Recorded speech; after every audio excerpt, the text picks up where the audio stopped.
Students, बेटा आज video number 6 Hindi आरो भाग 1 नमक का दरोगा मुंशी प्रेमचंद द्वारा लिखा हुआ। मैंने कहा था कि ये चैप्टर ख़त्म हो गया, लेकिन मेरे कुछ दिमाग में आया, मैंने सोचा आपको थोड़ा ही बता दिया जाए कि जो बोर्ड परीक्षा में पेपर आता है वो किस प्रकार से प्रश्न पूछे जाते हैं, क्योंकि ये पहला ही पार्ट है, पहला अध्याय। तो मैंने सोचा थोड़ी सी जानकारी मैं इसी में अगर दे दूँगा तो आपको ये पता रहेगा कि किस प्रकार से क्वेश्चन पूछे जाते हैं।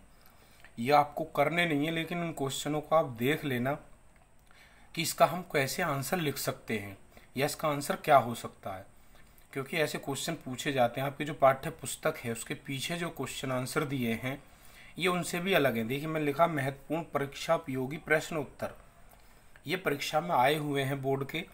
तो देखिए, इस प्रकार से पूछा जाता है। थोड़ी सी इस पर बातचीत करूँगा मैं, आपको थोड़ा सा मैं दिखाना चाहता हूँ कि वहाँ पेपर किस प्रकार से आता है और कैसे पूछते हैं क्वेश्चन। तो देखिए, वीडियो नंबर 6 है नमक का दरोगा।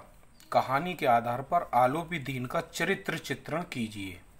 अब आप देखिए, आलोपी दीन का चरित्र चित्रण पूछा है तो आप इसमें क्या लिखेंगे कि भाई आलोपी दीन एक अच्छा व्यक्ति भी था, वैसे तो वो करप्ट भी था, लेकिन कहीं ना कहीं उसके अंदर एक अच्छा इंसान भी छुपा था।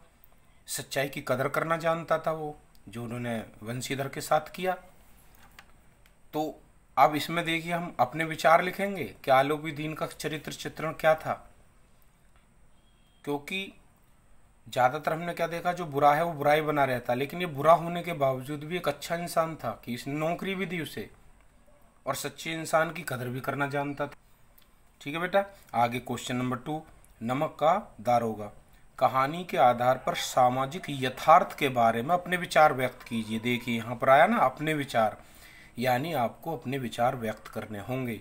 और उस पर क्या, सामाजिक यथार्थ, यानी कि इस कहानी को आपने पढ़ा समझा, उसके आधार पर आज सामाजिक यथार्थ जो हम समाज में देखते हैं उसके बारे में आप अपने विचार व्यक्त कीजिए, इस कहानी से जोड़ते हुए। समाज में क्या ऐसा है या समाज में ऐसा नहीं हो रहा, तो आपको इससे जोड़ते हुए आपको अपने विचार व्यक्त करने हैं। ठीक है बेटा, आगे देखिए, नमक का दरोगा कहानी के माध्यम से मुंशी प्रेमचंद हमें क्या संदेश देना चाहते हैं, यानी कि जो मुंशी प्रेमचंद इसके राइटर हैं वो हमें क्या शिक्षा देना चाहते हैं नमक का दरोगा कहानी के आधार पर।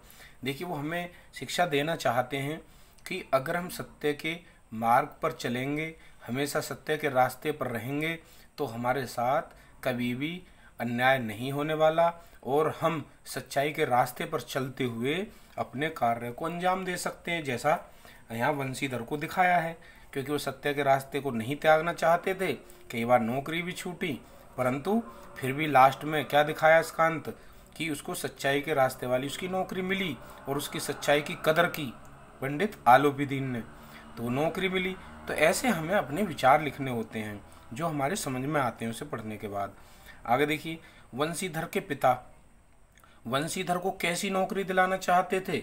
आपने देखा, इसमें बताया था कि वो चाहते थे कि ऊपरी कमाई हो, ऐसी नौकरी हो जिसमें पाप की कमाई, ऊपरी कमाई का मतलब यही है, वो कहना चाहते थे नौकरी से अलग ऊपरी कमाई भी जिसमें हो, तुम ऐसी नौकरी करो। वो अपने बेटे से ऐसी बातें किया करते थे, परंतु वंशीधर उनकी बातें सुनता था, कभी उनके खिलाफ नहीं गया, लेकिन वो अपने काम के प्रति समर्पित था और अपना काम सच्चाई के रूप में करना चाहता था। और वो उसके पिता भी जानते थे कि ये मेरा ही पुत्र है, ये अपने जो विचार हैं उनसे डगमगाएगा नहीं, परंतु वो फिर भी चाहते थे कि ये ऊपरी कमाई ऐसी रिश्वत वाली जहाँ मिले ऐसी नौकरी वो वंशीधर करे।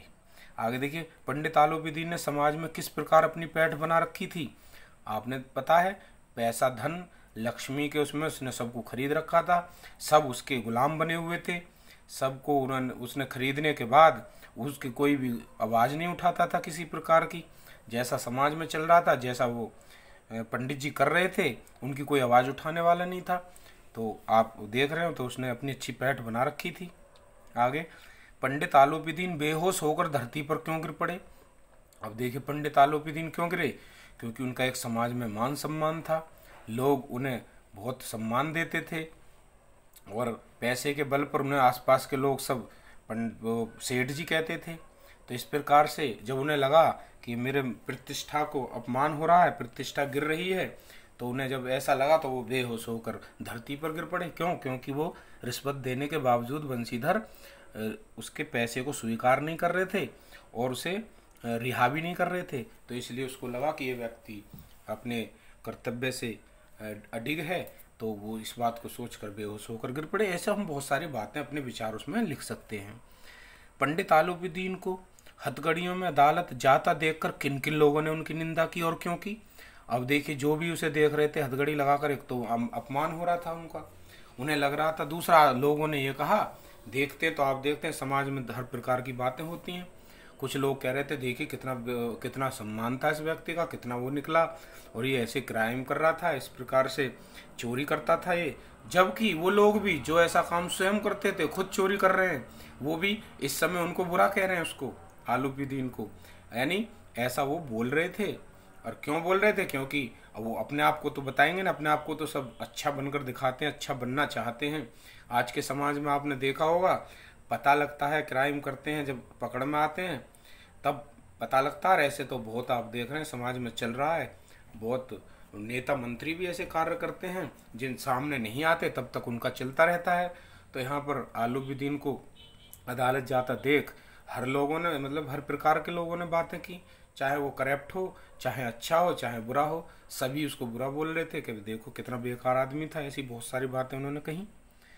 आगे, अदालत के सभी कर्मचारी व पंडित आलूबुद्दीन के प्रति सहानुभूति क्यों रखते थे?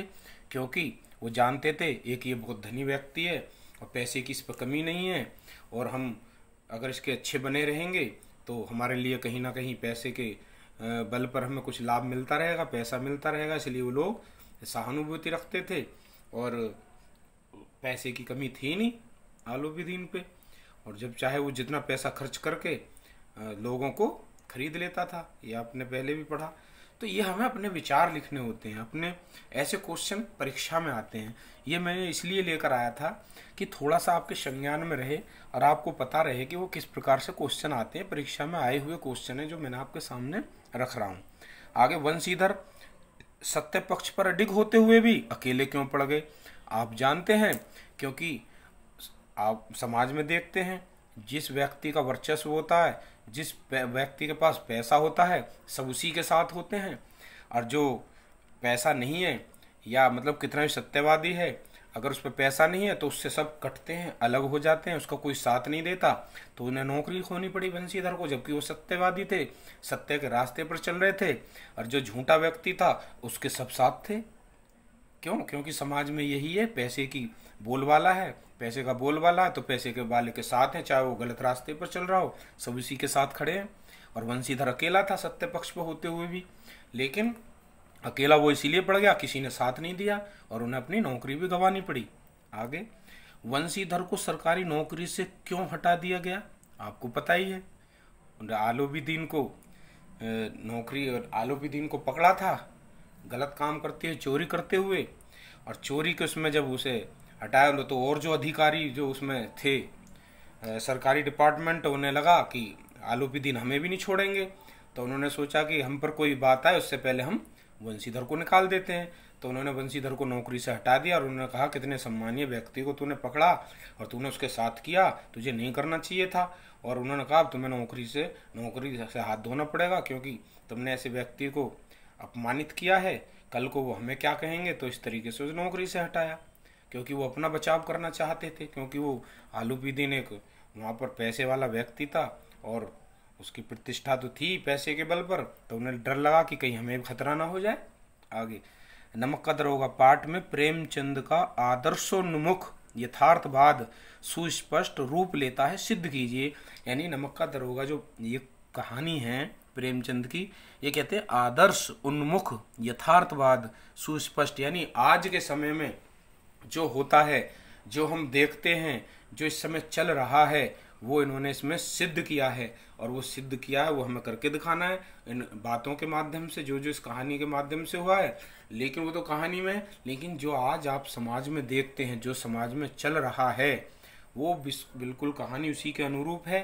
तो हमें उसके उदाहरण देते हुए इसको सिद्ध करना है कि आज समाज में जो इस कहानी में लिखा हुआ है, आज सेम इस समाज में भी चला हुआ है। ऐसे आप उदाहरण देंगे जो आपके आंखों देखी घटनाएं होंगी जो आपने सुनी होंगी या पेपर में पढ़ी होंगी, ऐसा कोई तर्क देते हुए इसे सिद्ध कर देंगे। तो इस प्रकार से क्वेश्चन आते हैं, और ये क्वेश्चन आपको आने चाहिए बनाने। ये मैंने आपको लिखने के लिए नहीं दिए, केवल आप इसको पढ़ें और अपने चिंतन शक्ति से सोचें कि ऐसे क्वेश्चन आते हैं तो हम इसका क्या जवाब दे सकते हैं। चाहे तो आप रफ में लिख कर भी देख सकते हैं। ये मैंने ऐसे ही दिए हैं जो परीक्षा में पूछे जाते हैं। ऐसे आगे चैप्टर आएंगे, जो अध्याय होंगे उससे भी मैं पढ़ाऊंगा, क्वेश्चन आंसर भी दूंगा शॉर्ट। परंतु जब परीक्षा में आते हैं तो वो आपके विचार पूछते हैं, आपकी चिंतन शक्ति के अनुरूप आंसर चाहता है। वो जो होता है परीक्षा लेने वाला, वो देखना चाहता है जो परीक्षा में क्वेश्चन पूछा है कि बच्चे ने क्या सीखा, बच्चे को इससे क्या शिक्षा मिली। तो ये आपको बहुत ज़रूरी है, इसलिए मुझे लगा कि आपको ये थोड़े से क्वेश्चन में लिख कर दिखाऊं किस प्रकार से परीक्षा में पूछे जाते हैं। तो बेटा मैंने इसलिए आपको थोड़े से 11 क्वेश्चन लिखे, और आपको इससे संबंधित थोड़ी बातें करनी थी तो मैंने आपके साथ की। और मैं उम्मीद करता हूँ आप आगे से जो चैप्टर पढ़ेंगे तो इन बातों को ध्यान रखते हुए आप अपनी तैयारी करेंगे। आपको सुनने के लिए, आपको देखने के लिए, आपने इन क्वेश्चनों को ध्यान से सुना और समझा और मेरी बात को अपने अंतर मन में रखा। और मैं आशा करता हूँ आप आगे भी इसी प्रकार पढ़ते रहेंगे, समझते रहेंगे और एग्ज़ाम में अच्छे मार्क्स लाने के लिए अच्छी तैयारी करेंगे। तो बहुत बहुत धन्यवाद आपका वीडियो सुनने के लिए। मिलते हैं नेक्स्ट वीडियो में।